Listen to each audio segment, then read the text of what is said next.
You know what, guys? This is kind of like a little serious topic. You know what I have a problem with? And this is why I don't label nobody as being friends or anything like that. I have a problem with the title, that's my homeboy and that's my homegirl. I know we usually do that a lot. We like, that's my boy. That's my knee high. We came up ever since we was legits. That's my homie. That's my dog. That's my B. That's my H. That's my home girl. I got a problem with that. Let's just say this. Let's just say that you're saying that's my homeboy. Your homeboy is a truck driver. He got his own business. And he makes anywhere between $15,000 to $20,000 a month. You got a home girl. She's a real estate agent. She makes $200,000, $300,000 a year. But your homeboy and your homegirl see you sitting in the project or see you sitting down hard on your luck. And you praising them and saying, that's my homeboy and homegirl. You questioning them about how you get your CDLs and you questioning her about how did you get your real estate license. But nobody can't spot you. Nobody can't spot you and give you $2,000 or $3,000 to help you get into a better place. But your homegirl that's making $200,000 and $300,000 a year, saying, "Oh, you've been looking out for her ever since when she was coming up," but she can't return the favor. They see you sucking on a soup bone. They see you eating out of your Chef Boyardee bowl, and they see that you ain't got nothing but $5 or $10 in your pocket. And they sitting and talking about how they deposit $50,000 and $60,000 in their banking account. But nobody can help spot you to get into a better position. I have a problem when we label people, that's my homegirl, that's my homeboy. I have a problem with that. That's why I don't label people. And this is why I rocks by myself. And that's just the same thing in the entertainment field. Because I got a lot of people that's on TV and I sit and I say, who your agent? Who your manager?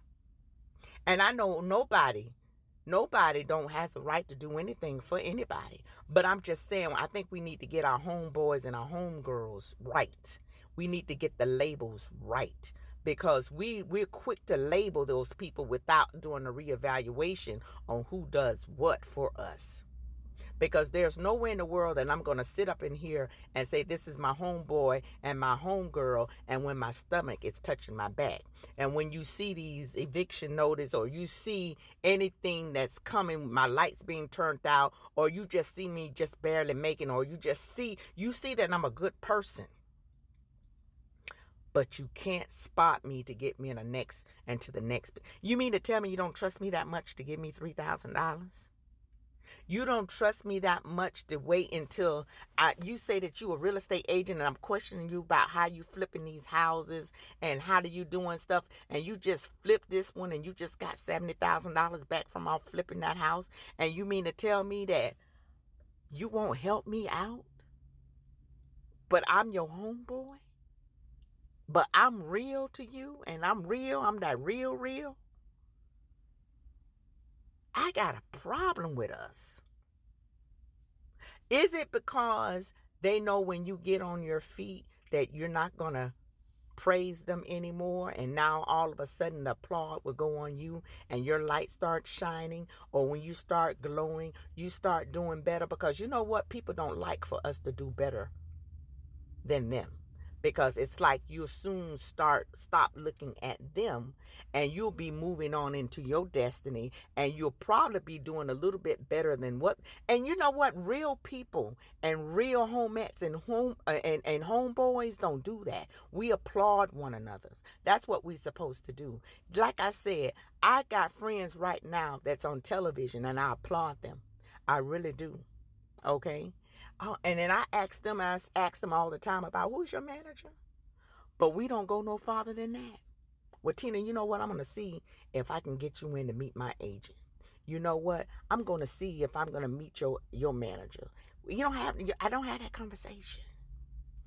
So we had a talk today. So a young lady I met, and she says, and I like talking knowledge. I don't like to talk, and I don't like to sit up in women's face too much because I don't have a real good rapport